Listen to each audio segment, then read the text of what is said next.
তো এখানে আমরা উদ্ভূত পরিস্থিতিতে আমাদের পূর্ব নির্ধারিত আজকে এখানে বৈঠক ছিল। পূর্ব নির্ধারিত বৈঠকের মূল এজেন্ডা ছিল আগামী দিনে কিভাবে বিশ্ব ইজতেমা সহ আনুষঙ্গিক বিষয়গুলো সুসম্পন্ন করা যায়।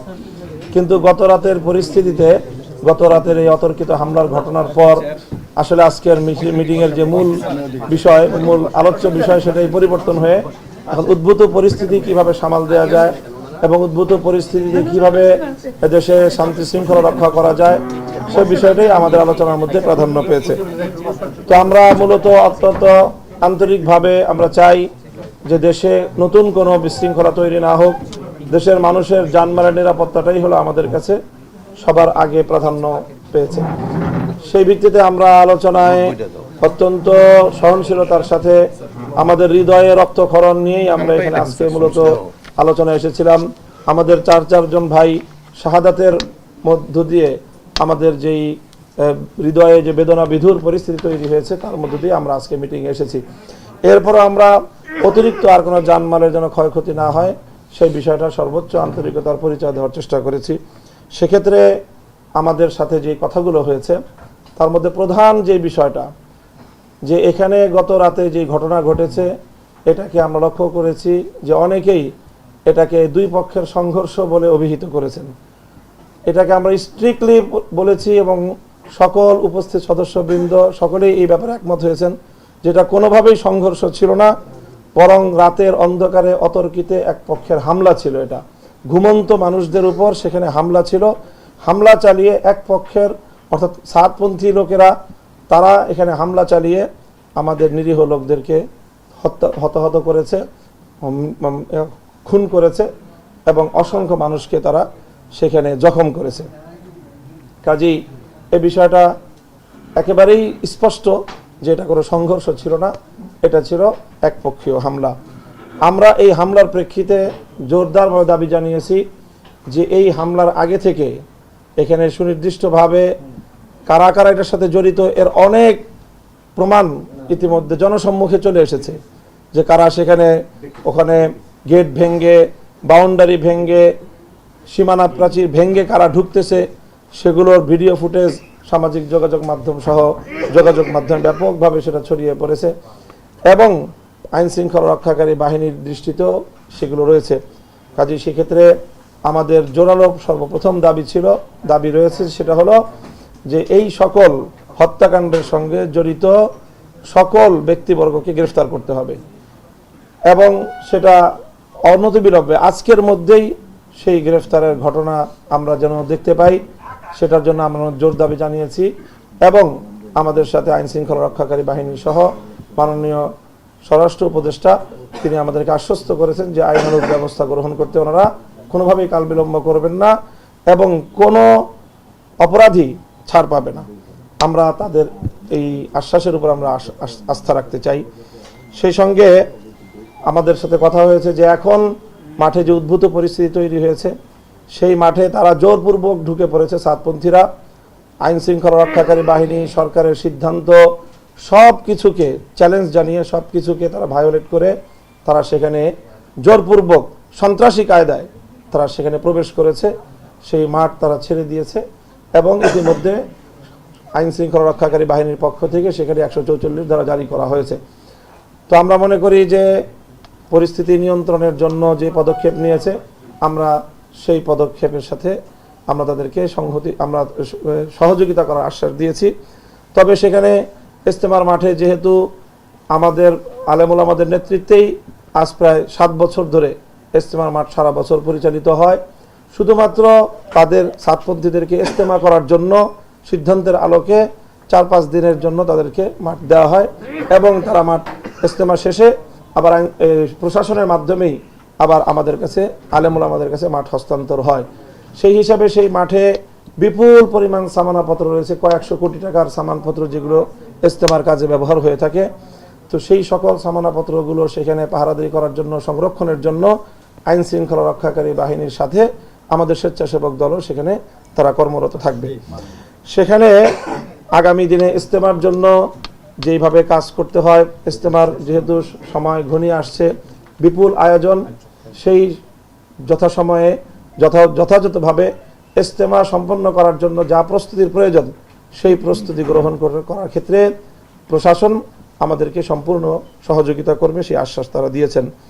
সেই সাথে আমাদের জোরালো একটা দাবি, সেটা হলো এই যে উপর্যুপরি সন্ত্রাসী হামলার মাধ্যমে সাদপন্থীরা যে মেসেজটা, যে বার্তাটা বাংলাদেশকে দিয়েছে, আমি শুধু বলবো না যে আমাদেরকে দিয়েছে, বরং বাংলাদেশকে দিয়েছে, সেটা হলো বাংলাদেশের রাষ্ট্রের প্রতি তারা একটা চ্যালেঞ্জ ছুড়ে দিয়েছে।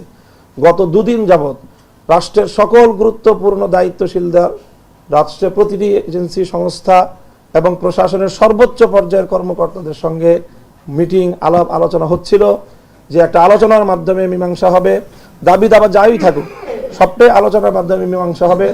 এবং আজকে সকাল 11টা এবং 12টায় পূর্ব নির্ধারিত বৈঠকের ঘোষণা ছিল, স্বরাষ্ট্র উপদেষ্টা মহোদয়ের পক্ষ থেকে বৈঠকের আয়োজনও ছিল, এবং সেই আয়োজনেই চূড়ান্ত হওয়ার কথা বৈঠকের মধ্যে। এবং গত রাত্রেও বৈষম্য বিরোধী আন্দোলনের নেতৃবৃন্দ তারা তাদের সাথে আলোচনা করেছিল, এবং শেষ রাতে তারা আমাদের সাথে সার্জিস আলম এবং হাসনাত আবদুল্লাহর নেতৃত্বে তাদের প্রতিনিধি দল কাকরাইলে আলেমদের সাথে এবং মুরব্বীদের সাথে তারা বৈঠকে তারা সেখানে নিমগ্ন ছিল, বৈঠকরত ছিল। ইন দ্য মিন টাইম সেখানে হামলাটা হয়, এবং তখন হাসনাত আবদুল্লাহ এবং সার্জিস আলম তারা ফোনে সাদপন্থীদের শীর্ষ নেতৃবৃন্দকে রিকোয়েস্ট করে যে আপনারা কোনোভাবেই এখানে কোনো পারমিশন ছাড়া, সরকারের অনুমতি ছাড়া কোনো ব্যক্তি যেন সেখানে প্রবেশ না করে ইজতেমার মাঠে। কিন্তু তাদের সবাইকে উপেক্ষা করে, সকল সিদ্ধান্তকে উপেক্ষা করে তারা এভাবে সন্ত্রাসী কায়দায় সেখানে প্রবেশ করে এরকম ঘুমন্ত মানুষদেরকে এইভাবে হতাহত করে তারা বাংলাদেশের ব্যাপারে সারা পৃথিবীর সামনে যে মেসেজটা দিতে চাচ্ছে আজকে বাংলাদেশ বিরোধী শক্তি, আমাদের কাছে এটা স্পষ্ট যে তারা সেই শক্তির দোসর হিসাবে এখন ভূমিকা পালন করছে। কাজেই এই অপশক্তিকে প্রতিহত করা আমরা মনে করি যে শুধুমাত্র আলেম ওলামাদের কাজ নয়, এটি বাংলাদেশের রাষ্ট্র এবং প্রশাসনেরও কাজ। কাজেই সেই জায়গা থেকে আমাদের স্পষ্ট দাবি হলো যে বিগত 2018 সালেও এভাবে হামলা চালিয়ে তারা 5,000 মানুষকে মারাত্মক আহত করেছিল, কয়েকজন ব্যক্তিকে তারা তখনও হত্যা করেছিল, কিন্তু তখনও তাদের বিরুদ্ধে তেমন কোনো আইনানুগ ব্যবস্থা গ্রহণ করা হয়নি রহস্যজনক কারণে। আবারও তারা একই ঘটনা পুনরাবৃত্তি ঘটনা। কাজে এই জন্য এই সাদপন্থীদেরকে একটি সন্ত্রাসী সংগঠন আখ্যায়িত করে তাদেরকে নিষিদ্ধের আমরা দাবি জানিয়েছি। কাজে আমরা আশা করি সেই বিষয়েও যথাযথ পদক্ষেপ গ্রহণ করা হবে। তারা শুধুমাত্র একটি বিবাদমান পক্ষই তারা নয়, বরং তারা এই ধরনের সন্ত্রাসী কার্যকলাপের মাধ্যমে নিজেদেরকে একটি সন্ত্রাসী গোষ্ঠী হিসেবে জাতির সামনে, বিশ্ব দরবারে তারা নিজেদের পরিচয় তুলে ধরেছে। কাজে সেই বিষয়ে যথাযথ পদক্ষেপ নেওয়া হবে, এটা আমরা আশা করছি। আমরা ইতিমধ্যে আমাদের এই উদ্ভূত পরিস্থিতিতে সারা বাংলাদেশ অগ্নিগর্ভ হয়ে আছে। প্রতিটি জেলায় জেলায়, প্রতিটি থানায় থানায় সকল ছাত্ররা তারা উত্তেজনার চরম পর্যায়ে রয়েছে। তাদের চারজন ভাই শহীদ হয়েছে, এখনো বেশ কয়েকজন নিখোঁজ রয়েছে, আর আহতের সংখ্যা তো অগণিত। এই পরিস্থিতিতে অগ্নিগর্ভ এই বাংলাদেশকে এবং সকল আমাদের অনুসারী যারা রয়েছে, ধর্মপ্রাণ মুসলমানদেরকে, ছাত্র জনতাকে শান্ত করার জন্য আমরা কর্মসূচি ঘোষণা করেছিলাম যে আগামীকাল দুপুরে টঙ্গী ইজতেমা ময়দান অভিমুখে দেশব্যাপী সারা দেশ থেকে লং মার্চ হবে। এখন আজকের বৈঠকে আমাদেরকে মাননীয় স্বরাষ্ট্র উপদেষ্টা সহ সরকারের ঊর্ধ্বতন কর্তৃপক্ষ আমাদেরকে অনুরোধ করেছেন আমরা যেন আমাদের, যেহেতু অন্যান্য দাবিগুলো, সব দাবিগুলো তারা পূরণের আশ্বাস দিয়েছেন, ফলপ্রসূ আলোচনা হয়েছে, সেই প্রেক্ষিতে ওনারা আমাদের কাছে অনুরোধ করেছেন আমরা যেন আমাদের এই আগামীকালের লং মার্চের কর্মসূচি প্রত্যাহার করি। তো আমরা এখান থেকে এখনই এটা চূড়ান্ত ঘোষণা দিতে পারছি না, যেহেতু আমাদের কাকরাইল মসজিদে ওলামা সম্মেলন অনুষ্ঠিত হচ্ছে, তারা আমাদের জন্য অপেক্ষমান। আমরা বৈঠকের ফলাফল নিয়ে সেখানে গিয়ে তাদের সাথে আলোচনা করব, এবং আলোচনা করে আমরা আগামীকালকে কর্মসূচির ব্যাপারে চূড়ান্ত ঘোষণা আমরা দিব। এই ছিল আজকের এই বৈঠকের সারাংশ। তো আমরা আশা করি যে আমরা যেভাবে শান্তিপূর্ণভাবে দেশের শান্তি শৃঙ্খলা এবং সার্বিক দেশ বিরোধী সকল ষড়যন্ত্রের মোকাবেলায় ঐক্যবদ্ধভাবে আমরা কাজ করে যাচ্ছি, আমরা বর্তমান অন্তর্বর্তীকালীন সরকারকে এবং আগস্ট বিপ্লবের পরবর্তী বাংলাদেশকে আমরা যে কোনো মূল্যে এতে যে কোনো ধরনের বিশৃঙ্খলা সৃষ্টির অপতৎপরতার বিরুদ্ধে সরকারের সাথে আমরা কাঁধে কাঁধ মিলিয়ে কাজ করে যাব, এবং বাংলাদেশের বিরুদ্ধে যে কোনো ষড়যন্ত্র মোকাবেলায় আমরা বদ্ধপরিকর। তো সকলকে ধন্যবাদ। সেটা হচ্ছে যে আপনারা যে কাজটা করেন মূলত মানুষকে দাওয়াতের কাজ করেন ইসলামের মাধ্যমে, তাদের মধ্যে যদি এমন দ্বন্দ্ব হয়, মারামারি হয়, হানাহানি হয়, একটা কি বার্তা আসলে যাচ্ছে মানুষ? এরা আমি আবারও খুবই খুবই ক্ষোভের সাথে দুঃখের সাথে বলবো যে আপনারা বারবার একই কথা বলছেন। মারামারি হলো কোথায়? রাতের অন্ধকারে ডাকাত দল এসে বাড়িতে হামলা চালিয়ে আপনার মানুষকে আহত করলো। আপনি এখন যদি সেখানে বলেন যে বাড়িওয়ালার মধ্যে আর ডাকাতদের মধ্যে সংঘর্ষ হয়েছে, মারামারি হয়েছে, এখানে তারা একটা ছদ্মবেশ ধারণ করে বাংলাদেশ বিরোধী এবং ইসলাম বিরোধী আন্তর্জাতিক মহলের সোর্স হিসাবে এবং এজেন্সি, তারা এজেন্ট হিসাবে বাংলাদেশের মধ্যে এবং ইসলামের এই সুমহান কাজ দাওয়াত এবং তাবলীগের কাজকে প্রশ্নবিদ্ধ করার জন্য তারা কাজ করতেছে।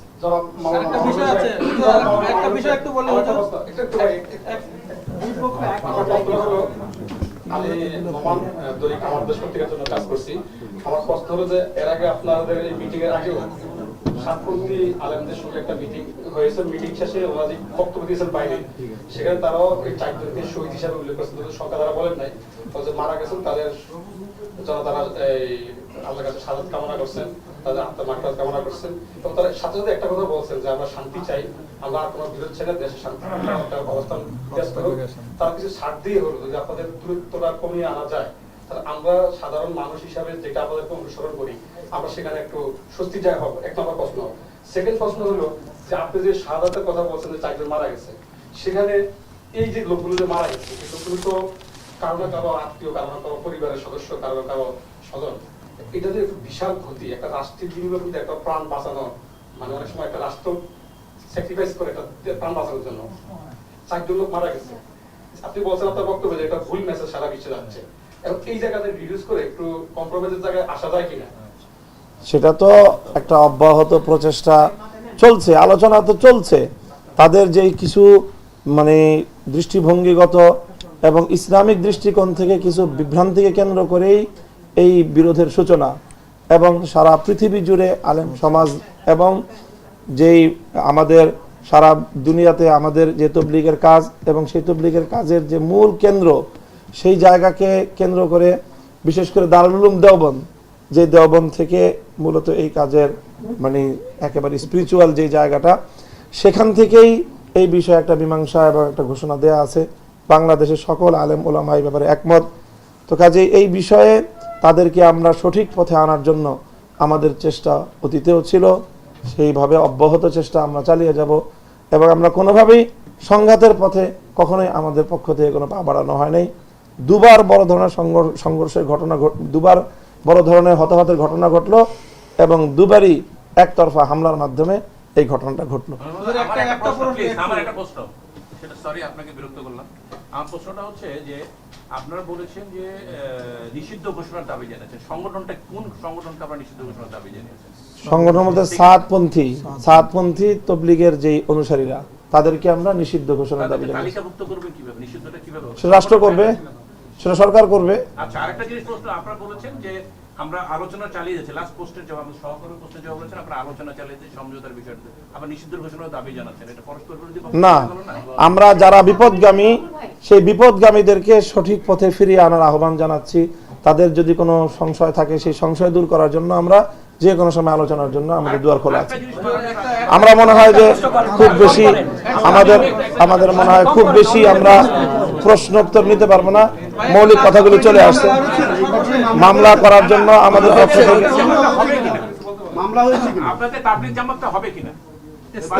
ইজতেমা অবশ্যই হবে ইনশাআল্লাহ। সাতপন্থীদের ইজতেমা হওয়ার মতো এখন আর কোনো অবকাশ নাই, এখন কোনো অবকাশ নেই। আমরা মনে করছি যে এই গতকালকের ঘটনার পরে আর তারা এই ধরনের ঘটনা ঘটানোর পর তাদের এখানে ইজতেমা তো পরের কথা, বরং তাদের বিরুদ্ধে আইনানুগ যে ব্যবস্থা নেওয়া হবে আমরা আশা করতেছি। এরপরে আর এই প্রশ্ন আসবে না যে তারা ইজতেমা করতে পারবে কি পারবে না। সরকার যদি তাদেরকে সহযোগিতা করে ইজতেমা করার ব্যাপারে আমরা সরকারকে বোঝানোর চেষ্টা করব। আমরা আশা করি যে সরকার এই ধরনের ভুল করবে না। আমরা দেখেছি বাংলাদেশে কিন্তু অনেক ইসলামিক দল আছে, যে যার অনুসারী তার মাহফিল কিংবা জলসায় যায়, এখানে যদি ছাদ সাহেব আসে তার অনুসারীরা যাবে, আপনি এখানে তো মূল দ্বন্দ্বটা যে সে আসতে পারবে না এটা নিয়ে, তো সেখানে আপনাদের আসলে এখানে কথাটা বিষয়টা হলো যে এখানে ইজতেমার মাঠ কাকরাইল মসজিদ এটা নির্দিষ্ট একটা কাজের জন্য বরাদ্দ, সেটা হলো তবলিগের কাজ। তো তবলিগের কাজটা কিভাবে হবে সেটার একটা রূপরেখা রয়েছে, সেই রূপরেখার মধ্যে থেকে আপনাকে কাজ করতে হবে। এখন যদি অন্য একটা সংগঠন এসে কাকরাইলে দাবি করে, আজকে যদি খেলাফত মজলিস অথবা হেফাজতে ইসলাম অথবা জামাতে ইসলাম যে দাবি করে যে আমরা টঙ্গী মাঠে ইজতেমা করব, কেউ দিবে না। কাজেই সেখানে টঙ্গী ইজতেমার মাঠ এবং কাকরাইল মসজিদ এই দুটো সরকারিভাবে একটা বিশেষ কাজের জন্য বরাদ্দ দেওয়া হয়েছে।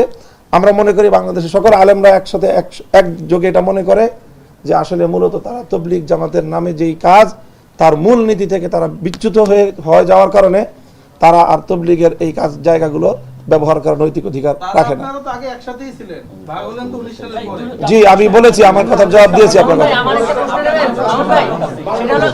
আমি আপনাকে একটা প্রশ্ন করতে চাই, সেটা হলো ডাক সাইডে আপনি এমনি পলিটিক্যাল লিডারও, ভাই আমি লিডার। এই যে তাবলীগের যে বিষয়টা, এটা একটু মোর দেন পলিটিক্স হিসেবে মানুষ দেখে, একটা ধর্মীয় এখানে একটা ভাব গাম্ভীর্য আছে। আপনার কাছে আমার যেটা প্রশ্ন সেটা হলো যে আপনারা কি এই যে এক পক্ষ আর এক পক্ষ, আমাদের কাছে মানে এই সাউন্ডস লাইক যে একটু পলিটিক্যাল বক্তব্যের মতো হয়ে যাচ্ছে একটা বিষয়, আর আপনি কি মানে একটা পন্থা বাতলে দিতে পারেন সবাইকে? দেশবাসী খুব বিরক্ত যে এই ঘটনা কেন ঘটবে, যে সমাধানটা কিভাবে হতে পারে? তো সমাধানের তো বিষয়টা শান্তিপূর্ণ প্রক্রিয়ার মধ্য দিয়ে চলছিল এবং সেখানে এক পক্ষ এখানে তারা ভায়োলেশন করেছে, কাজেই দায় সম্পূর্ণ তাদের। কাজে আমি আর এই বিষয়ে আর লম্বা করতে পারতেছি না। জি, মামলার জন্য প্রক্রিয়া চলছে এবং আমরা আশা করছি যে আজকের মধ্যে ইনশাল্লাহ মামলা করা হবে।